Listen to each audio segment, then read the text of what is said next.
control and coordination. As you know, the functions of the organs or the organ systems in our body must be coordinated to maintain homeostasis. Coordination is the process through which two or more organs interact and complement the functions of one another. For example, when we do physical exercises, the energy demand is increased for maintaining an increased muscular activity. The supply of oxygen is also increased. The increased supply of oxygen necessitates an increase in the rate of respiration, heartbeat, and increased blood flow via blood vessels. When physical exercises stop, the activities of the nerves, lungs, heart, and kidney gradually return to their normal conditions. Thus, the functions of the muscles, lungs, heart, blood vessels, kidney, and other organs are coordinated while performing physical exercise. In our body, the neural system and the endocrine system jointly coordinate and integrate all the activities of the organ so that they function in a synchronized fashion.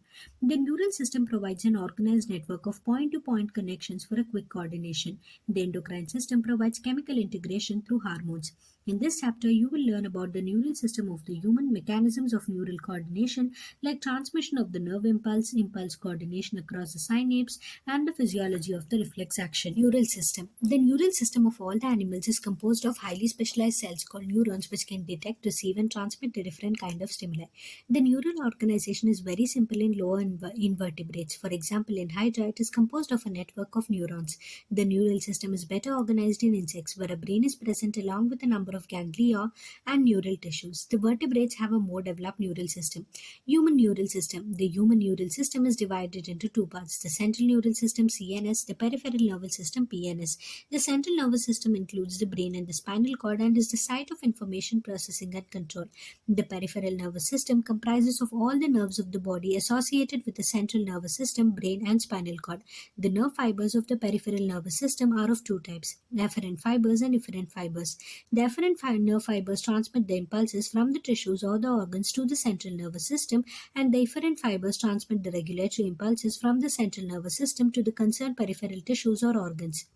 The peripheral nervous system is divided into two divisions called the somatic neural system and the autonomic neural system. The somatic neural system relays impulses from the central nervous system to the skeletal muscles, while the autonomic neural system transmits impulses from the central nervous system to the involuntary organs and the smooth muscles of the body. The autonomic neural system is further classified into sympathetic neural system and parasympathetic neural system. Visceral nervous system is the part of the peripheral nervous system that comprises the whole complex of the nerves, fiber, ganglia, and plexuses by which impulses travel from the central nervous system to the viscera and from the viscera to the central nervous system. Neuron, a structural and functional unit of the neural system.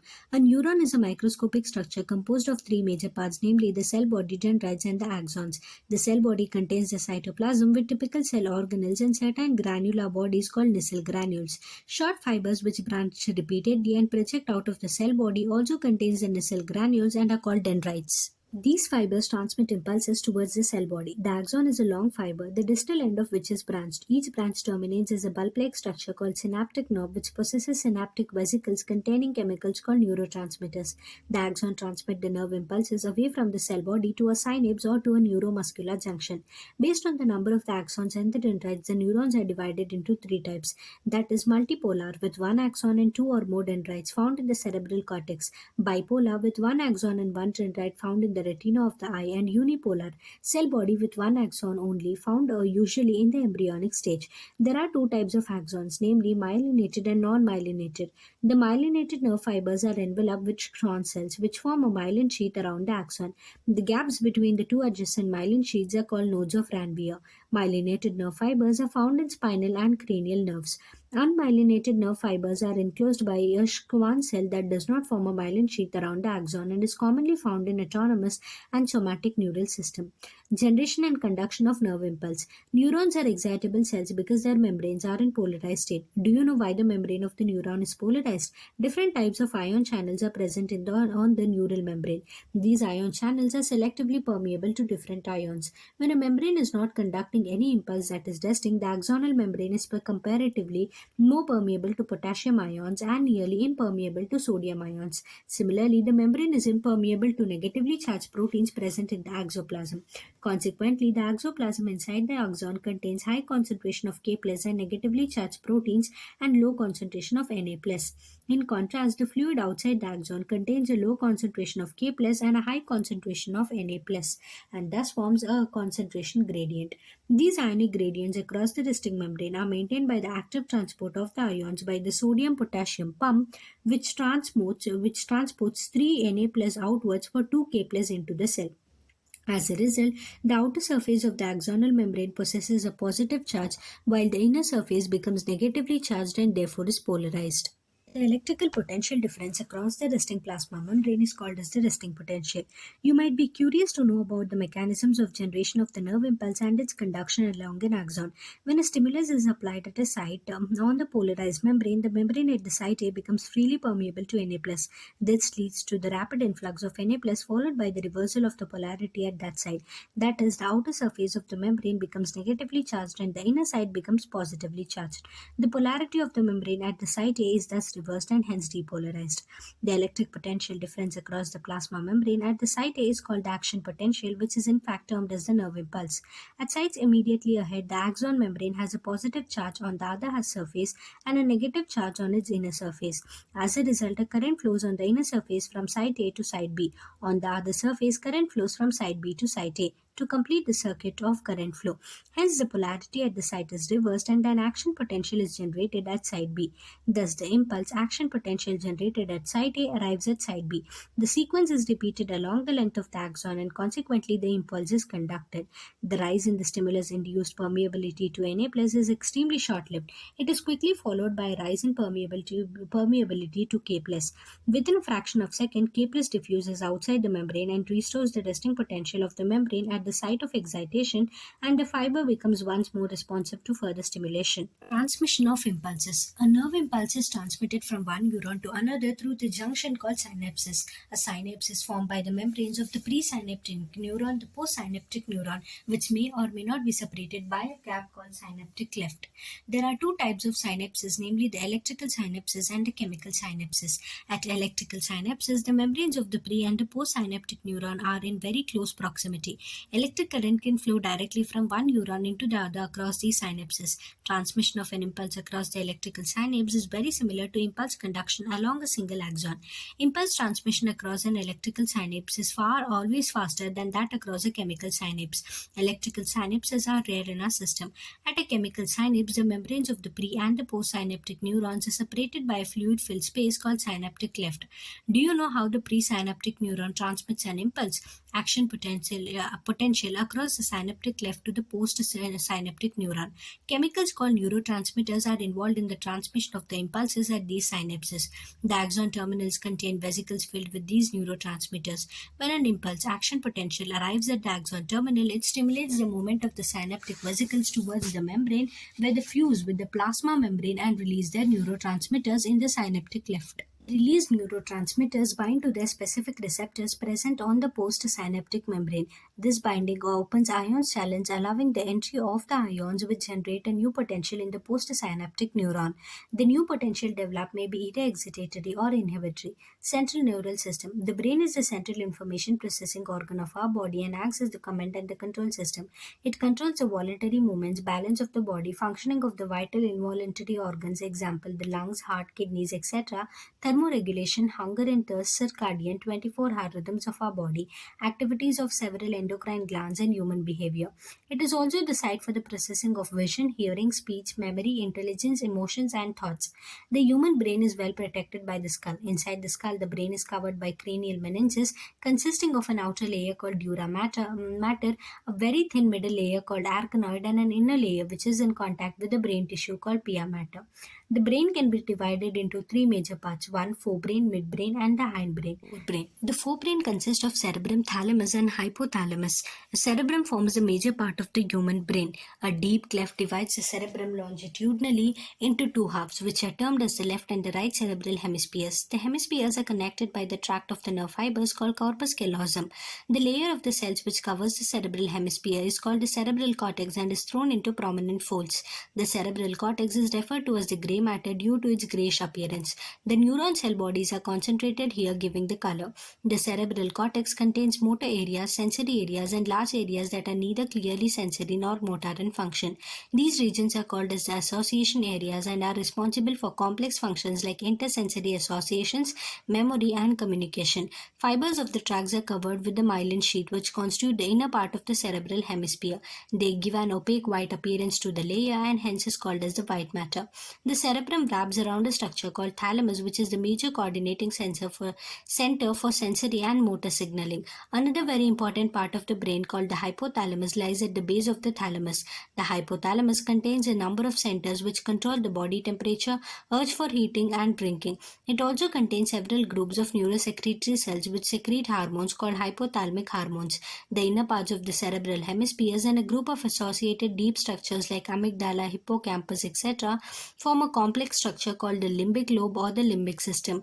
Along with the hypothalamus, it is involved in the regulation of the sexual behavior, expression of emotional reactions, example, the excitement, pleasure, rage, and fear, and motivation. Midbrain. The midbrain is located between the thalamus or hypothalamus of the forebrain and the pons of the hindbrain. A canal called the cerebral aqueduct passes through the midbrain. The dorsal portion of the midbrain consists mainly of four round swellings, lobes called corpus quadrigemina. Hindbrain. The hindbrain comprises pons, cerebellum, and medulla, also called the medulla oblongata. Pons consist of fiber tags that interconnect different regions of the brain. Cerebellum has very convoluted surface in order to provide the additional space for many more neurons. The medulla of the brain is connected to the spinal cord. The medulla contains centers which control respiration, cardiovascular reflexes, and gastric secretions. Three major regions make up the brainstem: the midbrain, pons, and medulla oblongata. Brainstem forms a connection between the brain and the spinal cord. Reflex action and reflex act. You must have experienced a sudden withdrawal of the body part which comes in contact with objects that are extremely hot, cold, pointed, or animals that are scary or poisonous. The entire process of response to a peripheral nervous stimulation that occurs involuntarily, that is without conscious effort or thought and requires the involvement of a part of the central nervous system, is called reflex action. The reflex pathway comprises at least one efferent neuron, receptor, and one efferent effector or excitatory neuron approximately arranged in a series. The efferent neuron receives signal from a sensory organ and transmits the impulse via a dorsal nerve route into the central nervous system at the level of spinal cord. The efferent neuron then carries signals from the central nervous system to the effector. The stimulus and response thus form a reflex arc as shown below in the knee-jerk reflex. You should carefully study figure 21.5 to understand the mechanism of a knee-jerk reflex. Sensory reception and processing. Have you ever thought, how do we feel the climatic changes in the environment? How do you see an object and its color? How do you hear a sound? The sensory organs detect all the types of changes in the environment and send appropriate signals to the central nervous system where all the inputs are processed and analyzed. Signals are then sent to different parts or centers of the brain. This is how you can sense changes in the environment. Sense organs. We smell things by our nose, taste by tongue, hear by ears, and see objects by eyes. The nose contains the mucus-coated receptors which are specialized for receiving the sense of smell and are called olfactory receptors. These are made up of olfactory epithelium that consists of three kinds of cells. The neurons of the olfactory epithelium extend from the outside environment directly into a pair of the broad bean-sized organs called olfactory bulb, which are extensions of the brain's limbic system. Both nose and tongue detect dissolved chemicals. The chemical senses of gustation, taste, and olfactory smell are functionally similar and interrelated. The tongue detects the taste through the taste buds containing gustatory receptors. With each taste of the food or the sip the drink, the brain integrates the differential input from the taste buds and a complex flavor is perceived. In the following sections, you will be introduced to the structure and functioning of the eye, sensory organ for vision, and ear, sensory organ for hearing. Eye. Our paired eyes are located in the sockets of the skull called orbits. A brief account of the structure and the functions of the human eye is given in the following section. Parts of an eye. The adult human eyeball is nearly a spherical structure. The wall of the eyeball is composed of three layers. The external layer is composed of a dense connective tissue and is called the sclera. The anterior portion of this layer is called the cornea. The middle layer, choroid, contains many blood vessels and looks bluish in color. The choroid layer is thin over the posterior two-thirds of the eyeball, but it becomes thick in the anterior part to form the ciliary body. The ciliary body itself continues forward to form a pigmented and opaque structure called the iris, which is the visible colored portion of the eye. The eyeball contains a transparent crystalline lens which is held in place by the ligaments attached to the ciliary body. In front of the lens, the aperture surrounded by the iris is called the pupil. The diameter of the pupil is regulated by the muscle fibers of iris. The inner layer is the retina and it contains three layers of neural cells from inside to outside: the ganglion cells, bipolar cells, and the photoreceptor cells. These are two types of the photoreceptor cells, namely rods and cones. These cells contain the light-sensitive proteins called photopigments. The daylight photopic vision and the color vision are functions of the cones, and the twilight scopic vision are the functions of the rods. The rods contain a purplish red protein called the rhodopsin or the visual purple, which contains a derivative of vitamin A. In the human eye, there are three types of cones which possess their own characteristic photopigments that respond to red, green, and blue lights. The sensation of different colors are produced by various combinations of these cones and their photopigments. When these cones are stimulated equally, a sensation of white light is produced. The optic nerves leave the eye and the retinal blood vessels enter it at a point medial to and slightly above the posterior pole of the eyeball. Photoreceptor cells are not present in that region and hence it is called as the blind spot. At the posterior pole of the eye, lateral to the blind spot, there is a yellowish pigmented spot called macula lutea with a central pit called fovea. The fovea is a thinned out portion of the retina where only the cones are densely packed. It is the point where the visual activity resolution is the greatest. The space between the cornea and the lens is called the aqueous chamber and it contains a thin watery fluid called aqueous humor. The space between the lens and the retina is called the vitreous chamber and is filled with the transparent gel called vitreous humor. Mechanism of vision. The light rays is invisible wavelength focused on the retina through the cornea and lens generate potential impulses in the rods and cones. As mentioned earlier, the photosensitive compounds, photopigments in the human eye is composed of opsin, a protein, and retinal, an aldehyde of vitamin A. Light induces dissociation of the retinal from the opsin, resulting in changes in the structure of the opsin. This causes membrane permeability changes. As a result, potential differences are generated in the photoreceptor cells. This produces a signal that generates action potential in the ganglion cells through the bipolar cells. These action potentials impulses are transmitted by the optic nerves to the visual cortex area of the brain, where the neural impulses are analyzed and the image formed on the retina is recognized based on earlier memory and experience. The ear. The ear performs two sensory functions: hearing and maintenance of the body balance. Anatomically, the ear can be divided into three major sections called the outer ear, middle ear, and the inner ear. The outer ear consists of the pinna and the external auditory meters canal. The pinna collects the vibrations in the air which produce the sound. The external auditory meters leads inwards and extends up to the tympanic membrane, the eardrum. There are fine hairs and wax secreting glands in the skin of the pinna and the meters. The tympanic membrane is composed of connective tissue covered with the skin outside and with the mucous membrane inside. The middle ear contains three ossicles called meles, incus, and stapes, which are attached to one another in a chain-like fashion. The meles is attached to the tympanic membrane and the stapes is attached to the oval window of the cochlea. The ear ossicles increases the efficiency of the transmission of the sound waves to the inner ear. An eustachian tube connects the middle ear cavity with the pharynx. The eustachian tube helps in equalizing the pressures on either side of the eardrum. The fluid-filled inner ear is called the labyrinth, which consists of two parts, the bony and the membranous labyrinths. The bony labyrinth is a series of channels. Inside these channels lies the membranous labyrinth, which is surrounded by a fluid called perilymph. The membranous labyrinth is filled with a fluid called endolymph. The coil portion of the labyrinth is called cochlea. The membranes constituting cochlea, the Reisner's end, and the basilar divide the surrounding perilymph-filled bony labyrinth into the upper scala vestibuli and the lower scala tympani. The space within the cochlea, called the scala media, is filled with endolymph. At the base of the cochlea, the scala vestibuli ends at the oval window, while the scala tympani terminates at the round window, which opens to the middle ear. The organ of Corti is a structure located on the basilar membrane which contains the hair cells that act as auditory receptors. The hair cells are present in rows on the internal side of the organ of Corti. The basal end of the hair cell is also in close contact with the afferent nerve fibers. A large number of the process called stereocili are projected from the apical part of each hair cell. Above the rows of the hair cells is a thin elastic membrane called the tectorial membrane. The inner ear also contains a complex system called vestibular apparatus located above the cochlea. The vestibular apparatus is composed of three semicircular canals, and the otolith macula is the sensory part of sacculae and utricle. Each semicircular canal lies in a different plane at the right angles to each other. The membranous canals are suspended in the perilymph of the bony canals. The base of the canals is swollen and is called the ampulla, which contains a projecting ridge called the crista ampullaris, which has hair cells.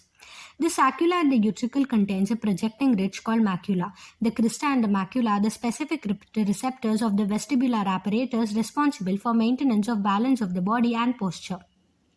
Mechanism of hearing. How does our ear convert the sound waves into neural impulses, which are sensed and processed by the brain, enabling us to recognize the sound? The external ear receives sound waves and directs them to the eardrum. The eardrum vibrates in response to the sound waves, and these vibrations are transmitted through the ear ossicles, malleus, incus, and stapes to the oval window. The vibrations are passed through the oval window onto the fluid of the cochlea, where they generate waves in the limb. The waves in the limbs produce a ripple in the basilar membrane. These movements of the basilar membrane bend the hair cells, pressing them against the tectorial membrane. As a result, the nerve impulses are generated in the associated afferent neurons. These impulses are transmitted by the afferent fibers via the auditory nerves to the auditory cortex of the brain, where the impulses are analyzed and the sound is recognized. Summary. The neural system coordinates and integrates functions as well as metabolic and homeostatic activities of all the organs. Neurons, the functional units of the neural system, are excitable cells due to the differential concentration gradient of the ions across the membrane. The electrical potential difference across the resting neural membrane is called the resting potential. The nerve impulse is conducted along the axon membrane in the form of wave of depolarization and repolarization. A synapse is formed by the membranes of the presynaptic neuron and the postsynaptic neuron, which may or may not be separated by a gap called the synaptic cleft. Chemicals involved in the transmission of the impulses at the chemical synapses are called neurotransmitters. Human neural system consists of two parts: one, central nervous system CNS, and two, peripheral nervous system. The central nervous system consists of the brain and the spinal cord. The brain can be divided into three major parts: forebrain, midbrain, and the hindbrain. The forebrain consists of cerebrum, thalamus, and hypothalamus. The cerebrum is longitudinally divided into two halves that are connected by the corpus callosum. A very important part of the forebrain, called the hypothalamus, controls the body temperature, eating, and drinking. Inner parts of the cerebral hemisphere and a group of associated deep structures form a complex structure called the limbic system, which is concerned with olfaction, autonomic responses, regulation of sexual behavior, expression of emotional reactions, and motivation. The midbrain receives and integrates visual, tactical, and auditory inputs. The hindbrain comprises the pons, cerebellum, and the medulla. The cerebellum integrates information received from the semicircular canals of the ear and the auditory system. The medulla contains the centers which control respiration, cardiovascular reflexes, and the gastric secretions. Pons consist of fiber tags that interconnected different regions of the brain. The entire process of involuntary response to a peripheral nervous stimulation is called reflex action. Information regarding changes in the environment is received by the central nervous system through the sensory organs, which are processed and analyzed. Signals are then sent for the necessary adjustments. The wall of the human eyeball is composed of three layers. The external layer is composed of cornea and sclera. Inside sclera is the middle layer, which is called the choroid. Retina, the innermost layer, contains two types of photoreceptor cells, namely rods and cones. The daylight, photopic vision, and the color vision are functions of the cones, and twilight, scopic vision, is the function of the rods. Light enters the cornea, the lens, and the images of the objects are formed on the retina. The ear can be divided into the outer ear, middle ear, and the inner ear. The middle ear contains three ossicles called malleus, incus, and stapes. The fluid-filled inner ear is called as the labyrinth, and the coiled portion of the labyrinth is called as the cochlea. The organ of Corti is a structure which contains hair cells that acts as the auditory receptors and is located on the basilar membrane. The vibrations produced in the eardrum are transmitted through the ear ossicles and the oval window to the fluid-filled inner ear. Nerve impulses are generated and transmitted by the afferent fibers to the auditory cortex of the brain. The inner ear also contains a complex system located above the cochlea and called vestibular apparatus. It is influenced by gravity and movements and helps us in maintaining the balance of the body and the posture.